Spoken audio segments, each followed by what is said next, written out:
Buenas noches, queridos hermanos, ¿cómo están? Es un placer una vez más poder conectarme con ustedes y en esta oportunidad poder volver al salón que tanto queremos de nuestra iglesia local.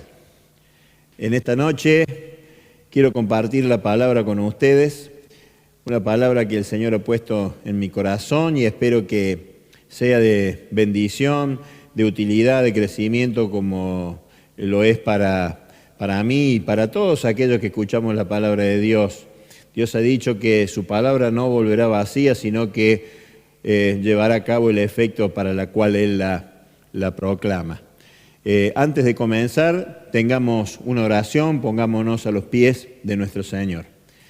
Padre Celestial, venimos ante tu presencia, amado Dios, para darte las gracias por esta nueva oportunidad que nos das de poder abrir las Escrituras, de poder escudriñar las enseñanzas que tú nos has dejado allí, Señor, y agradecemos que podemos hacerlo como congregación, como iglesia, como hermanos.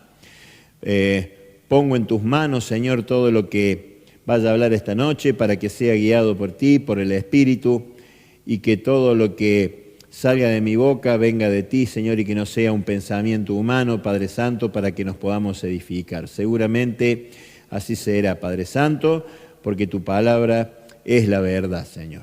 Agradecidos oramos en el nombre del Señor Jesucristo. Amén. Bueno, queridos hermanos, no sé si ustedes recuerdan cuando comenzó la cuarentena, esta cuarentena estricta. Esta cuarentena en la cual la gran mayoría de nosotros no podíamos salir a trabajar, no podíamos salir de nuestros hogares, las calles estaban vacías. ¿Recuerdan ustedes cuál era el sentir de la mayoría de la sociedad y qué es lo que reflejaban los medios de comunicación?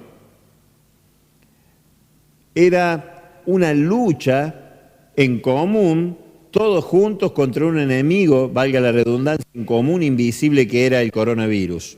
Todos encolumnados detrás de un solo y un mismo objetivo. Yo llegué a escuchar decir a muchas personas en muchos lugares, seguramente después de esto vamos a salir mejores. Seguramente después de esto vamos a salir más fuertes como sociedad, como personas, como seres humanos. Pero claro, todo esto se decía porque todos pensábamos que esto iba a durar algunos días y que después todo iba a volver a la normalidad como antes. Pero conforme fue pasando el tiempo, ¿qué sucedió? Comenzó el hartazgo de la gente, comenzaron los problemas, la profundización de la crisis, se llegaron a quemar barbijos en el obelisco, supongo que ustedes lo habrán visto, marchas en contra de todas las determinaciones que el gobierno está tomando. Yo recuerdo que cuando empezó esto, la gran mayoría decía, el presidente es como el padre que va a cuidar a la nación. Y la imagen del presidente era positiva, estaba por las nubes. Hoy, en cambio, esa imagen está por el piso y ya nadie cree ni quiere hacer lo que se está ordenando. Marchas, como decías, por todos lados. La gente está pidiendo y reclamando de todo. Y esta es una realidad, hermanos, que me lleva a ver cómo el hombre, pero por sobre todo el hombre sin Dios, el hombre sin esperanzas, el hombre que luego de una gran prueba de la cual estamos viviendo comienza a desmoronarse, comienza a desesperarse y comienza a pedir cosas que al principio apoyaban. Pero esto, queridos hermanos, realmente no me sorprende a mí, sobre todo viniendo de personas desesperadas por los problemas materiales que lo agobian.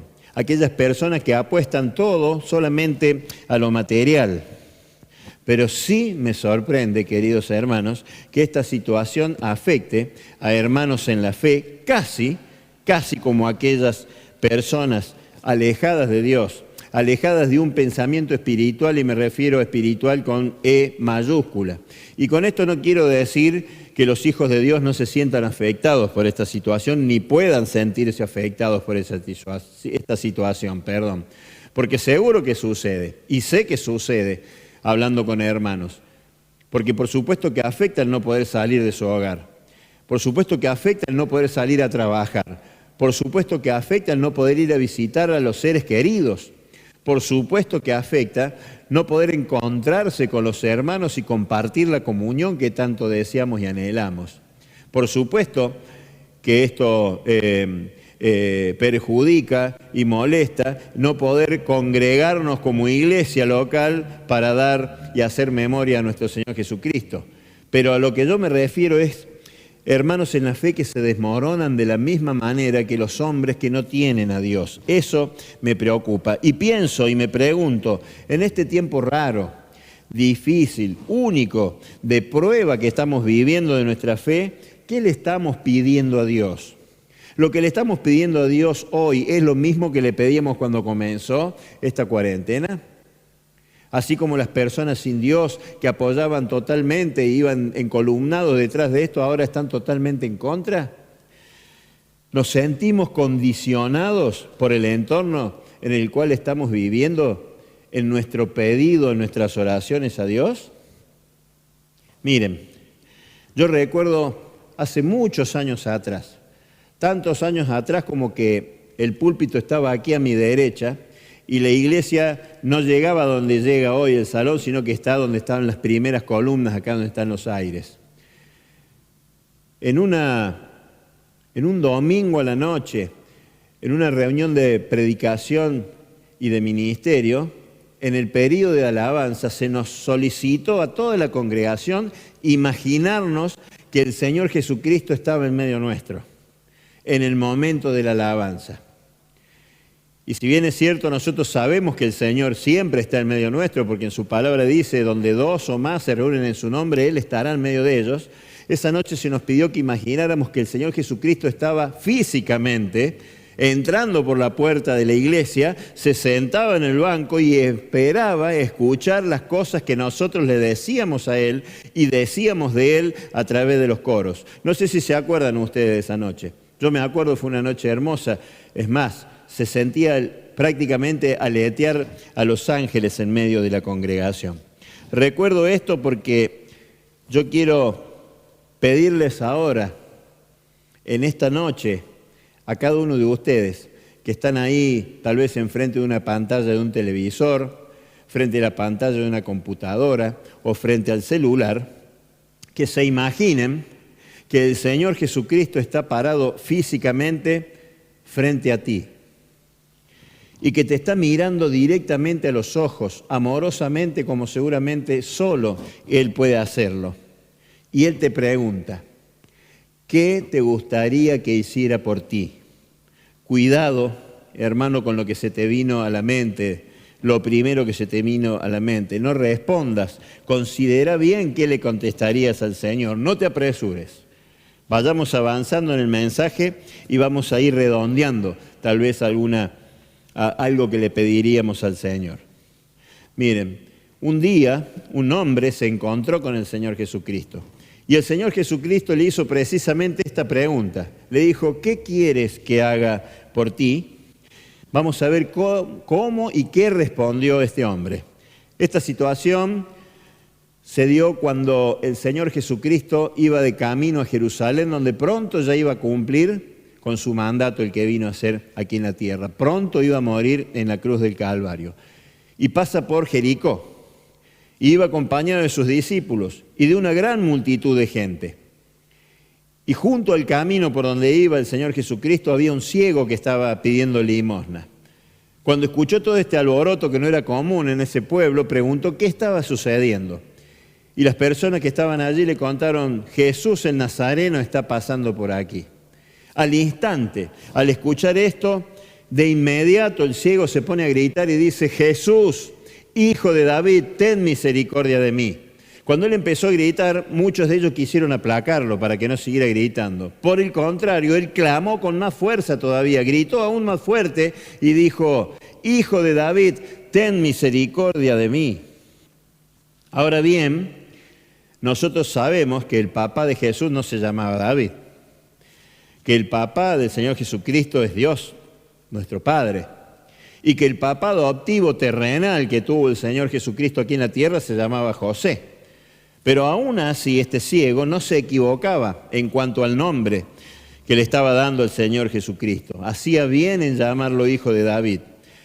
Al decirle esto, él estaba diciendo algo muy, muy importante acerca de nuestro Señor. Nosotros sabemos que el rey David fue el rey más grande que tuvo Israel. Pero Dios le prometió que iba a tener un descendiente que iba a ser aún mucho más grande que él.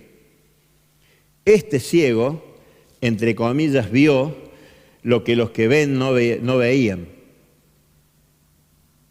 Él vio que ese Jesús nazareno que pasaba por allí era esa descendencia prometida a David. Él vio que era el Mesías que tanto había estado esperando, que era el Señor, el Rey de Reyes, el Señor de Señores y el Salvador que venía a rescatar a su pueblo. Tan clara la tenía este ciego que lo lleva a llamarlo Hijo de David. Entonces esto impresiona al Señor Jesucristo y se detiene el Señor Jesucristo y pide que traigan a este hombre.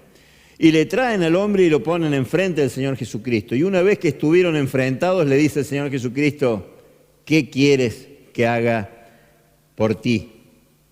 Y uno se puede poner a pensar que es una respuesta obvia. ¿Qué podía pedir un hombre que estaba ciego? Seguramente recuperar su vista. ¿Por qué Jesús preguntaría algo tan obvio? Ya lo vamos a ver a medida que vayamos avanzando.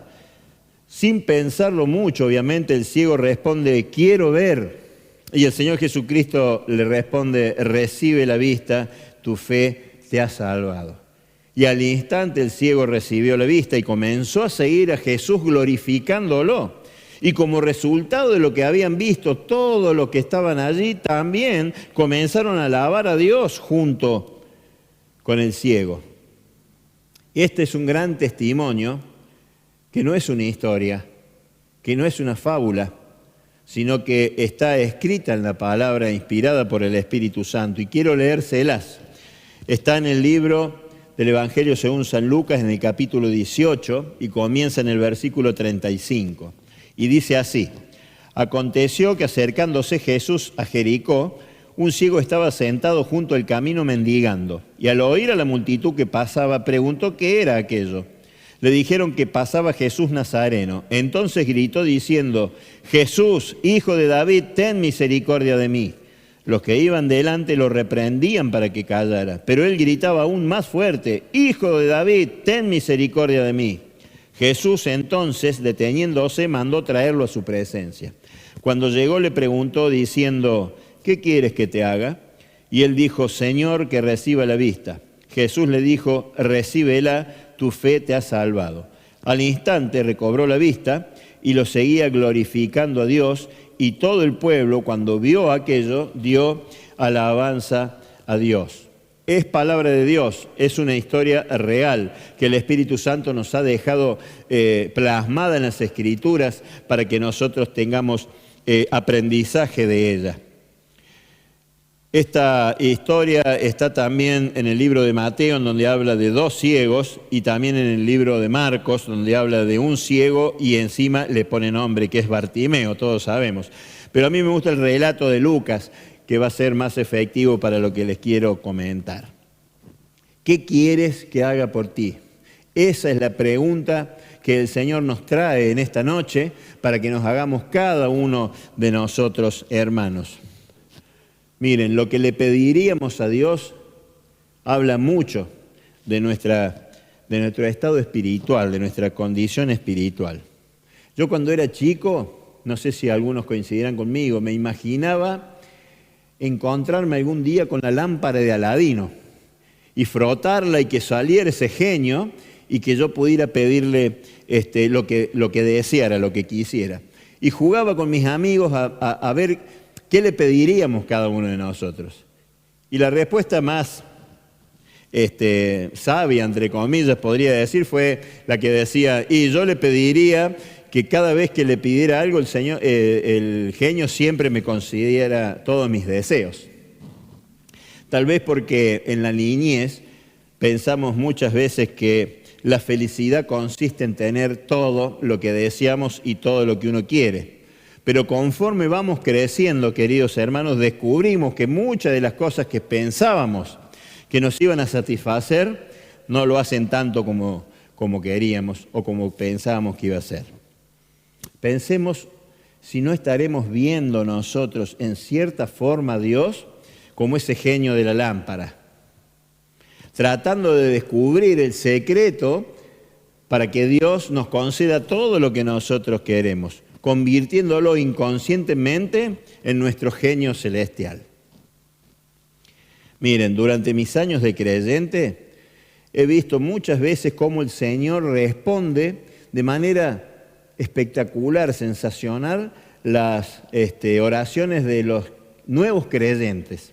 De aquellos creyentes que recién se entregan al Señor y están transitando su primer amor, yo he visto cómo muchas veces han sido respondidas de una manera tremenda sus oraciones. Podríamos decir que Dios nos mima cuando aún somos bebés espirituales. Tal vez nos concede muchas peticiones al principio como para que obtengamos más fe, para que tengamos más confianza. Ahora, conforme vamos avanzando en la vida espiritual, Dios nos pide que vayamos madurando. Y cuando ya hemos madurado, nos damos cuenta que es mucho más importante, que es mucho más gozoso el preguntarle a Dios qué quiere Él de que nosotros hagamos. Más que intentar que Dios haga nuestra voluntad, hay mucho gozo en hacer la voluntad del Señor. Entonces, conforme vamos madurando, vamos preguntándole al Señor, Señor, ¿qué quieres de mí? ¿Cuál es tu propósito en mi vida para ti? Y vamos cambiando, porque necesariamente, queridos hermanos, tenemos que madurar. Tenemos que aprender y experimentar que hay mucho gozo en hacer la voluntad de Dios. Tenemos que aprender y experimentar que hay más gozo en hacer la voluntad de Dios en lugar que Dios haga la nuestra. ¿Qué quieres que haga por ti? Pensemos muy bien, hermanos, nuestra respuesta. Viendo el ejemplo del ciego que el Espíritu Santo quiso plasmar en las Escrituras, descubriremos 4 puntos que yo quiero compartir con ustedes en esta noche, importantes del encuentro que tuvo este ciego con el Señor Jesucristo. El primer punto que veo es que el ciego clama. A él no lo va a callar nadie. Quisieron callarlo y él clamó aún con más fuerza todavía. Pensá, hermano, ¿cuándo fue la última vez que clamaste realmente al Señor Jesucristo? Y cuando digo clamar no me refiero a orar a los gritos, orar fuerte, sino esa oración de clamor donde uno derrama su corazón sabiéndose que está ante la presencia de Dios mismo, del Creador de todas las cosas, pidiéndole y hablándole y sabiendo que Él nos escucha.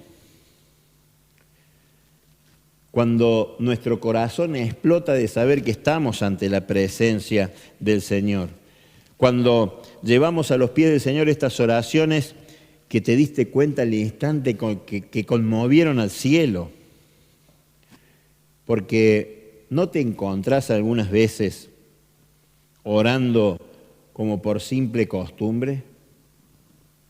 Una y otra vez, de igual manera Dios, como algo automático, como algo religioso, como cumpliendo sin ganas, llevando repetitivamente la misma listita casi sin pasión. Y no está mal. Cada uno de nosotros tenemos una lista y se la llevamos a los pies del Señor y la repetimos la cantidad de veces que sea necesaria hasta ver la respuesta del Señor. Pero que muchas veces ya es algo instantáneo, es algo común, digamos, es algo normal, es algo, ¿cómo puedo decirlo?, repetitivo, que uno lleva sin ganas ante el Señor y oramos como si nuestras vidas no dependieran de la oración, como si no dependieran de ello. Miren, hay una historia que cuenta que en un salón como este de una iglesia había hermanos que estaban debatiendo cuál era la mejor postura para orar. Y uno decía que la mejor postura para la oración era de rodillas. Otro hermano decía que no, que era postrado en el suelo con el rostro en el piso. Otro de los hermanos decía, no, la mejor postura es parado con los brazos extendidos hacia el cielo. Y en ese lugar estaba otro hermano pintor que estaba pintando en las alturas del techo y les interrumpe, le dice, perdonen hermano que los interrumpa. Mi mejor oración la hice a 10 metros de altura colgando cabeza abajo con un soga atada a mis pies, cuando casi caigo. Oh sí, el Señor responde las oraciones al clamor de su pueblo, no porque se ore a los gritos, queridos hermanos, sino cuando oramos con intensidad de corazón, con anhelo de escuchar la respuesta. El ciego gritó y clamó porque sabía que solo Jesús era el que le podía dar la respuesta. Solo Jesús era el que le podía ayudar. Él sabía a quién le clamaba. ¿Estás clamando, hermano, en oración? ¿Reconoces a quién le estás elevando las oraciones? Si Dios no está respondiendo tu oración, es bueno que nos preguntemos cuál es nuestro estado de nuestro tiempo dedicado a la oración. El segundo punto que veo aquí es que el ciego pide. Cuando Jesús le hace la pregunta, Él le pide clara y directamente, quiero ver. Así de contundente fue este hombre. Con pocas palabras, no le quedó ninguna duda al Señor Jesucristo de lo que este hombre quería. ¿Y nosotros pedimos en oración? ¿Y sabe por qué le hago esta pregunta? Si vamos al libro de Santiago en el capítulo 4, versículo 2, dice, no tienen porque no piden. Dios tiene todo un arsenal gigantesco de bendiciones en los cielos preparados para entregarlos a nosotros, pero muchas veces no se las pedimos a Dios. No se las pedimos, queridos hermanos. Y luego no se las agradeceremos cuando el Señor, por su gracia, aún no las dé, aunque no se las pidamos. Y suele pasar. Le pedimos a Dios que respiremos mañana. Le pedimos a Dios que podamos abrir los ojos y ver, le pedimos a Dios que podamos oír, le pedimos a Dios que podamos caminar, mover nuestras manos. Ya lo tomamos como algo normal, como algo natural, como si no fuera una bendición de Dios. Y cada una de estas cosas que nombré son bendiciones de Dios.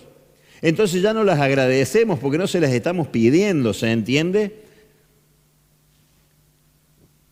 No tienen porque no piden, dice aquí. Debemos pedirle al Señor las bendiciones, porque así cuando las bendiciones vengan, sabremos de quién han venido y quién es el que nos las está otorgando y podremos agradecérselas una tras otra. Así reconoceremos de dónde vienen nuestras bendiciones. A veces pedimos, pero pedimos mal también, dice la palabra del Señor. A veces pedimos, pero de una manera tan general que casi ni es una petición. Y les voy a dar un ejemplo. Pedimos que Dios bendiga a los misioneros. Pedimos que Dios supla todas las necesidades de los hermanos, de las personas.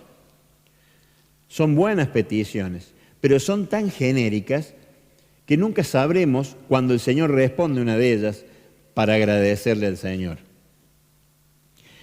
El Señor quiere que nosotros le pidamos de una manera concreta y clara y específica como lo hizo el ciego de la historia que leímos recién. Cada vez que necesitemos pedir algo, pidámoselo al Señor con nombre y apellido. Igual que pasa con nuestros pecados. Cuando nosotros vamos a los pies del Señor en oración y vamos a pedir el perdón, el Señor quiere que digamos el nombre y el apellido del pecado, que le digamos al Señor claramente cuál es el pecado cometido y no generalizado como una falta o un error. El Señor quiere que cuando vayamos arrepentidos a sus pies digamos, Señor, hoy pequé contra ti, te pido perdón porque engañé a mi esposa. Señor, te pido perdón porque hoy miré con laxivia a una mujer. Señor, te pido perdón porque hoy dije malas palabras terribles que ni yo pensé que las podías decir. Señor, te pido perdón porque hoy fui adúltero. Señor, te pido perdón porque hoy robé pan de la panadería. Con nombre y apellido el Señor quiere escuchar de nuestra boca lo que necesitamos. Y también que declaremos nuestro pecado y se lo entreguemos al Señor. El tercer punto que veo es que el ciego confió. El ciego confió absolutamente. El título que él utilizó para llamarlo a Jesús, Hijo de David, mostró que él entendía muy bien en realidad quién era el Señor Jesucristo. Él había estado esperando toda su vida, como dije anteriormente, la llegada del Mesías prometido. Y ahora reconocía que estaba enfrente de ese Mesías. Él sabía que estaba parado frente al Mesías. Su confianza, su fe, hizo que Jesús pudiera decirle: tu fe te ha sanado. Ahora, por supuesto que no fue la fe del ciego el que lo sanó. Sabemos que fue el Señor Jesucristo el que lo sanó. Pero la fe, la confianza de este ciego movió la mano de Dios para que le diera la solución a su problema de ceguera. Y así trajo sanidad. ¿Confiamos de esa manera cuando oramos al Señor, queridos hermanos? O tal vez oramos por si las dudas el Señor quisiera respondernos la oración. Dios busca algo más de nosotros, queridos hermanos, cuando oramos. Busca que nos acerquemos a Él en oración con la confianza en que un niño se abandona a los brazos de su padre, con la confianza de que lo que le va a pedir el Padre, éste se lo va a dar siempre y cuando le convenga. Con esa confianza el Señor quiere que vayamos a su presencia en oración. Con esa misma fe tenemos que clamar a Dios, sabiendo que Él todo lo puede. Cuarto y último punto, queridos hermanos, y me parece que este es el más importante de todos, es que lo que el ciego le pidió trajo gloria a Dios. Este es el punto fundamental de esta historia. ¿Qué hizo este hombre después de recibir la vista? Comenzó inmediatamente a seguir y a glorificar a Dios. Y la multitud alabó a Dios con él, dice las escrituras que leímos recién. No se quedó callado, él lo alabó, él lo exaltó y muchos se unieron a él y así Dios fue glorificado a través de lo que el Señor Jesucristo hizo con el ciego. En esta semana, miren, mientras estaba parado en un semáforo, se acercó una persona muy amable, con una sonrisa hermosa, y me pidió una ayuda. Y yo le entregué un poquito de dinero, le di una ayuda. En ese momento cambió su cara, se le fue la sonrisa, dio media vuelta sin agradecer y se fue, porque claro, ya había conseguido lo que él necesitaba. ¿No haremos lo mismo con Dios nosotros, queridos hermanos, algunas veces? ¿Te has puesto a pensar? No solo es feo ser desagradecido, sino que también significa que perdemos la vista de lo que realmente importa. Porque al final de cuentas, querido hermano, poco importa si nosotros recibimos lo que le pedimos a Dios. Nuestras vidas no son tan importantes como muchas veces nosotros pensamos que lo son. La gloria de Dios es lo fundamental. La gloria de Dios es lo grandioso. Glorificar a Dios es nuestro destino. Si nuestras vidas glorifican a Dios, resplandecen, hermanos, como jamás podrían si viviéramos solamente para nosotros mismos.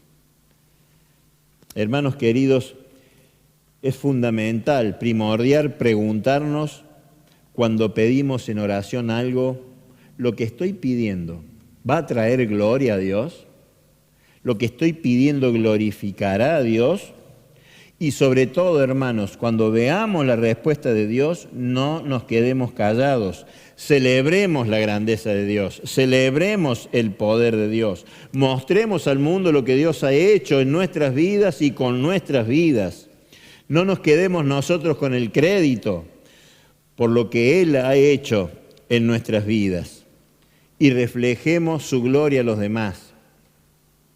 No digamos, yo después de haber venido a los pies de Cristo cambié, mejoré, soy otro. No nos quedemos con el crédito. Si nosotros hemos cambiado, hemos mejorado, es por la gloria de Dios, es por el poder de Dios, es por la misericordia de Dios, es por la gracia de Dios. Nuestra vida debe glorificar a Dios. Solamente Él tiene el poder para cambiar vidas. Y Él ha cambiado nuestras vidas. Pero si no lo hubiese hecho Él, nosotros no lo pudiéramos haber hecho. Debemos reflejar la gloria de Dios a los demás a través de nuestra vida, porque Él lo ha hecho. ¿Qué quieres que haga por ti? Los invito, queridos hermanos, a darle una respuesta, porque la verdad es que Jesús está ahí enfrente tuyo y está mirándote a los ojos, como decíamos al principio, llenos de amor. ¿Qué le vas a pedir? ¿Cómo se lo vas a pedir? Dios quiere glorificarse en tu vida. Dios quiere glorificarse en mi vida. Y se va a glorificar si aprendemos a pedirle con fe, pero por sobre todas las cosas para su gloria. Y a vos, querida amiga, querido amigo, que tal vez nunca tuviste una conversación personal con el Señor Jesucristo, te digo que en esta noche también te está haciendo la misma pregunta. ¿Qué quieres que haga por ti? Y yo tengo algo para recomendarte. A vos sí tengo algo para recomendarte. Que le respondas, quiero la salvación de mi alma. Quiero que seas mi Señor, mi Salvador. Y Él lo hará si lo haces de corazón, porque Él lo prometió. Y te aseguro que el cambio que ocurrirá en tu vida dará gloria a Dios, porque no será un cambio que venga de vos, sino que será un cambio que venga del cielo, y te lo digo por experiencia. El ciego clamó, te recomiendo que clames al Señor Jesucristo en esta noche por tu salvación. El ciego pidió, pedile con confianza, porque Él te dará si lo pedís de corazón. Confía en Él porque tiene el poder para cambiar tu vida, tiene el poder para darte la salvación, tiene el poder para darte la vida eterna y te recibe de la forma en que vengas a Él. Solo te pide que te entregues a Él y que comiences a caminar como Él lo pidió. Y por último, si pedís la salvación de tu alma en esta noche y el Señor Jesucristo ve tu corazón sincero y te lo otorga, glorifica a Dios. Salí y contale al mundo las grandes maravillas que el Señor hace en tu vida. Porque toda nuestra vida debe glorificar a nuestro Señor Jesucristo, al Señor de señores y al Rey de reyes. ¿Oramos? Padre Celestial, venimos a tu presencia, Señor, agradecidos, porque sabemos que eres el único Dios verdadero, poderoso, misericordioso, justo. Damos gracias porque un día nos dimos cuenta por el Espíritu Santo que nos habló, que nos redargulló y que nos hizo ver que éramos pecadores y que necesitábamos un cambio. Y nos hizo dar cuenta que nosotros como hombres no podíamos hacerlo y que solamente el Señor Jesucristo podía conseguir nuestra salvación. Y es por eso que Él murió en la cruz del Calvario por cada uno de nosotros. Y hoy nuestro corazón se abre y se derrama en agradecimiento, en gratitud, porque sabemos que hoy tenemos una posición celestial ganada por el Señor Jesucristo. Clamo a ti, Señor, con toda fe, con toda confianza, Señor, para que pueda haber personas que estén escuchando en este momento y que tengan la necesidad de hablar contigo y que pidan por su salvación, por la salvación eterna de sus almas, que tú estés enviando el Espíritu Santo para que puedan comprenderlo, para que puedan entenderlo y que clamen a ti por su salvación. La obra es tuya, Padre. Solamente nosotros somos tus siervos. Y lo ponemos en oración a tus pies para que pudiera haber nuevas almas que escapan del infierno y obtienen la vida eterna y la ciudadanía en los cielos por toda una eternidad junto a tu Hijo, el Señor Jesucristo. En su nombre oramos. Amén y amén.